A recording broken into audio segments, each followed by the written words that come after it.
China National Petroleum Company has kicked off production at the Amu Darya oil field in northern Afghanistan. Initially, the state-owned Chinese energy firm will extract less than 2,000 barrels per day, roughly 8% of current daily Afghan oil consumption. But this is only the first step in a 25-year pact between Kabul and the Chinese firm to develop Afghanistan's energy resources, transport infrastructure, and refining capacity.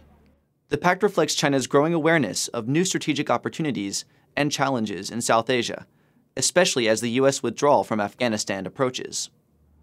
Chinese firms have stepped up investments into South Asia in recent years. In dollar value, China's investment flows to the region are far smaller than those to Africa, Latin America, or Europe, but they're no less strategically significant for Beijing as it moves to improve its access to the Indian Ocean and counterbalance Indian influence on the subcontinent. Over the last decade, the U.S. presence in Afghanistan has helped China in two ways. First, it kept at bay militant activity that otherwise might have festered and spread into China's Uyghur Muslim-populated Xinjiang province. At the same time, with the U.S. tied down in the Middle East and South Asia, China was able to focus on economic development and building out its maritime security capabilities.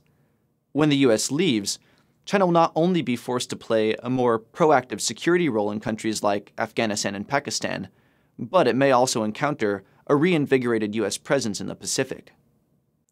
Projects like the Amu Darya oil field and others in places like Afghanistan, Nepal, and Pakistan reflect Beijing's strategy of preempting instability and the need to play a more direct security role through economic development. In that sense, they're an extension of the party's efforts to undermine separatist movements in Xinjiang, Tibet, and Inner Mongolia by integrating those regions more closely with the national economy. For China's leaders, maintaining stability along the country's land borders is a first imperative.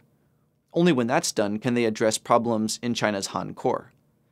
So, when state-owned companies like Three Gorges International Corporation pledge $1.6 billion to build dams in Nepal, it's not only about exporting Chinese technology, but also about building political ties that help it hedge against Indian influence in Kathmandu.